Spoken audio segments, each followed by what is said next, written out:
Ladies and gentlemen, I need you to listen to me and I need you to listen to me very closely. I need you to go to your mom, get her credit card. Then I need you to download every sports book that you possibly can and listen to every single word I say in this video. And if you do that, I promise you will win a million V-Bucks. Hello, I like money. Now, as everybody not with oatmeal for brains can probably tell you, that was a joke.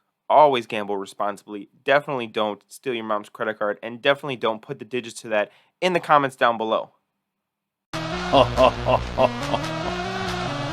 Now, this is epic. But seriously, guys, I do want to make sure that you're gambling responsibly. Gambling is a slippery slope that you could easily slide down and become addicted to. But then on the other side, you never know when you're one gamble away from winning it big. So do with this information what you will. But truthfully speaking, all jokes aside, I do want you guys to gamble responsibly. I am not condoning terrible gambling. I'm not condoning none of that stuff. But today, I have decided that I'm going to start making videos about gambling on the NFL.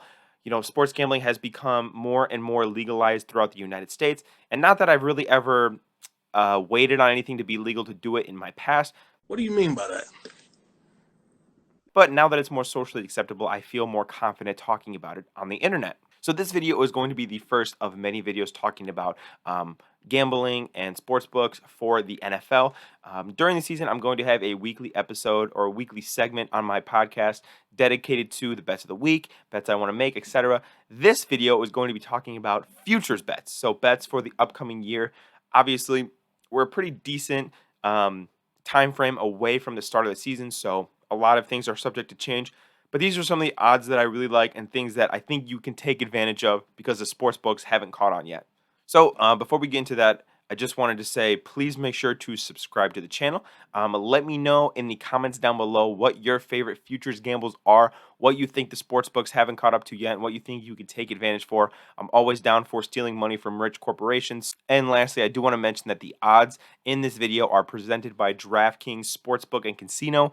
To answer your next question, no, I do not have a DraftKings sponsorship. And then to answer your next question, yes, I would be 100% down to get sponsored by them and be a complete sellout. So DraftKings, y'all got my Twitter, hit me the fuck up.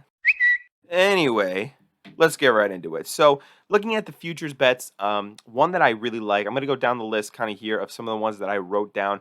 One of my favorites just right off the bat is for the Super Bowl winner, and that's Cincinnati Bengals at plus 1,200. I think the Bengals are one of the premier teams in the NFL. I'd say they're top three. And, as recently as 2 years ago, they came within a field goal of winning the Super Bowl. Now, the AFC is pretty loaded, right? It's pretty good. But they've proven that they can compete with the top dogs in the AFC. They've beaten the Chiefs many times. They beat the Bills many times. I don't think the Jaguars and the Dolphins are their tier yet.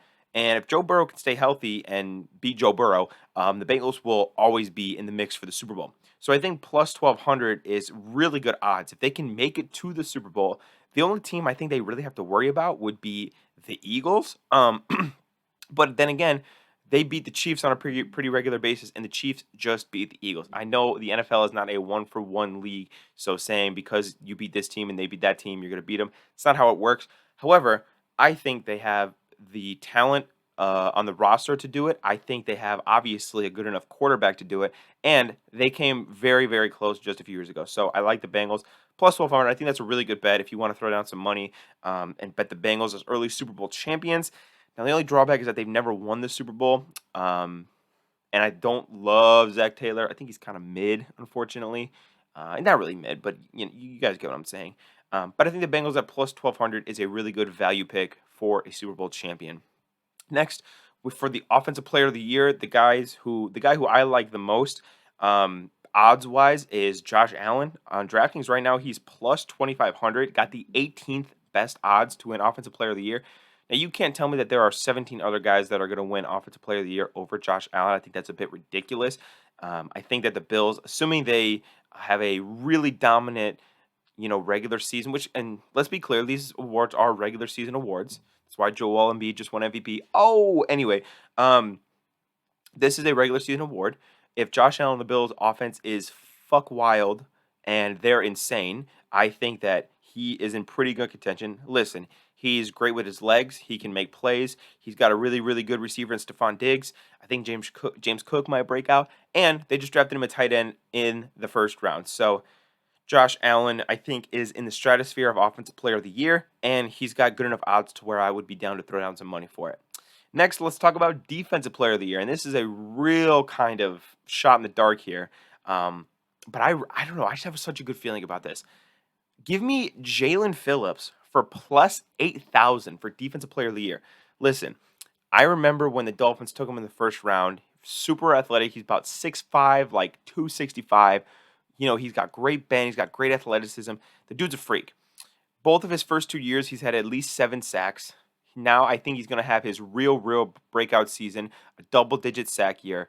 The Dolphins are going to be a contending AFC team, and I think the greatest increase in odds for Jaelan Phillips' Defensive Player of the Year candidacy is Vic Fangio. Vic Fangio is a mad scientist.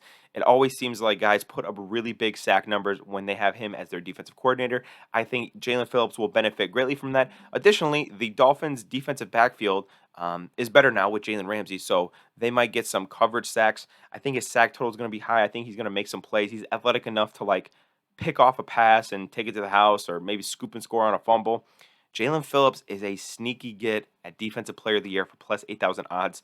And then a guy with pretty more realistic odds, and a guy that probably got close last year. I'd say Hassan Reddick is also not a bad bet at plus 2,000 on DraftKings right now. He's going to be on one of, if not the best defenses. He's going to have probably ridiculous sack numbers like he did last year. And with Jordan Davis and Jalen Carter clocking up the middle, I think that he is going to be free to do a lot of damage like he did last year.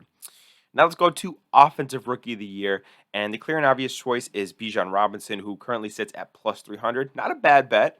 That's still plus money, and I think Bijan might run away with it. But do not overlook Anthony Richardson for Offensive Player of the Year. I just read a report that the Colts are likely to start him week 1, and that was a bit of the concern with his candidacy, where is he going to play the full year? He's going to get the quarterback bias of the award, where quarterbacks just win awards just because they're quarterbacks. But B, if he lights the league on fire, specifically with his legs, I think he's got a good shot at the award. I think he's got a really decent shot. Shane Steichen is a phenomenal coach. Coached up Justin Herbert, coached up Jalen Hurts. I think he's going to do a lot of the same with Anthony Richardson. So don't be surprised if he lights the league on fire right out of the gate. You guys know I'm a big Anthony Richardson believer. I mean, I wanted the Seahawks to take him at 5. Let's go to Defensive Player of the Year, and this one is I'm fairly certain about this one, and I really like the odds. I love Christian Gonzales for Defensive Rookie of the Year, for plus 1,000. Listen, a very talented, athletic freak corner now paired with Bill Belichick. I mean, come on, man. He's going to have opportunities, with the Patriots to go against Aaron Rodgers, to go against Tua, to go against Josh Allen. And if he can make some big plays in some big spots for the Patriots, I think that he could absolutely win Defensive Rookie of the Year. We saw it last year with Sauce Gardner stepping into the Seahawks. I mean, we saw it last year with Sauce Gardner stepping into the Jets, making their defense significantly better, continuously guarding the opposing team's number 1 wide receiver. I think much of the same is going to be with Christian Gonzalez. Now, similarly to last year, Sauce Gardner was not the first corner drafted. That was Derek Stingley. And then my Seahawks took Devin Witherspoon, who I still think is going to be really good, but there's just something about Christian Gonzalez with Bill Belichick that is really tempting for me to bet on. Next, another award, and this award, I might get it on a technicality, and I'll explain what I mean. For Comeback Player of the Year. Now, when I say Comeback Player of the Year, everybody's mind just went to Damar Hamlin. Rightfully so, because Damar Hamlin damn near almost died on the field. And, we've seen guys like Alex Smith who had just horrific injuries come back, and while they didn't play great or they didn't really do anything significant on the field the next year, the mere fact that they came back and played at all is worthy enough to win them Comeback Player of the Year. And I agree the same with Damar Hamlin. I think if he is on an active roster next year, you can pretty much lock up and give him the award. But if it's not Damar Hamlin, if by some miracle, maybe Damar Hamlin doesn't qualify, maybe he doesn't play enough games, again, technicality, whatever, I doubt it. But If not, I would say Lamar Jackson plus 2,500 is a good bet. In a world where the Hamlin situation didn't happen last year, you have a guy who's a one-time MVP coming off missing significant time, signed his extension. The Ravens, I think, are going to be really good next year. I think Lamar could be in contention for this award, again, without the Damar Hamlin situation. Now, let's talk about Coach of the Year, and I think it's very important to discuss how Coach of the Year is divvied out each year. Coach of the Year does not go to the best coach of the year. That's a misconception. If that was the case, Bill Belichick would have won it like 7 times. Andy Reid would probably win it every other year since. Um, Coach of the Year goes to essentially a coach that improved his team the most, right? The coach that had the biggest turnaround of team success. I think the best examples of this are like Matt Nagy in 2018. The Bears sucked dick and balls in 2017. 2018, all of a sudden, they're like 12-4. They won their division. They almost won a playoff game. I wonder why they didn't, though. But he greatly improved the Bears in that one season. Was he the best coach in the NFL? Fuck no. But the team had kind of had the biggest turnaround. And for that qualification, I would say give that to the Carolina Panthers. And I'm specifically going to give Coach of the Year to Frank Reich. I think if he comes in and can make the Panthers win their division, which again isn't a good division, if you can get them to the playoffs, if Bryce Young, the first overall pick, looks good, Frank Reich, I think, is going to be a runaway candidate for Coach of the Year. Now, definitely there'll be other candidates, but I think that if the Panthers are very much on track to their rebuild, then I think that Frank Reich could win Coach of the Year. His odds are plus 1,800. Not bad at all. I think those are pretty good odds for a guy who might be my favorite for Coach of the Year. Speaking of the Panthers, and some other quick little odds that I like for NFL futures, I like the Panthers winning the NFC South at plus 380. Some of the other odds weren't great. Like I might bet Seattle, but the odds weren't great. I might bet like, Miami to win the AFC East. The odds weren't great. The Panthers had the third best odds to win the South according to DraftKings. So I think I might sprinkle a little bit on Panthers NFC South champions. And then my last one would just be for the playoffs. I might sprinkle a little bit on Broncos plus 200 to make the playoffs. But that's kind of the video, you guys.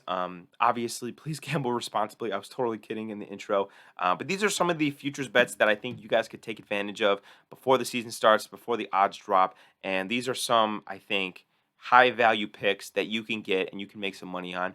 Let me know in the comments if you have any favorite futures bets of your own. And let me know if you guys want me to keep making these bet videos because I really like the whole betting world. I've been really getting a lot into it, and I want to make more content like this for you guys. So let me know what you guys think, and I hope you have a great rest of your day, and I will see you tomorrow for the Throwback Thursday video. Peace out.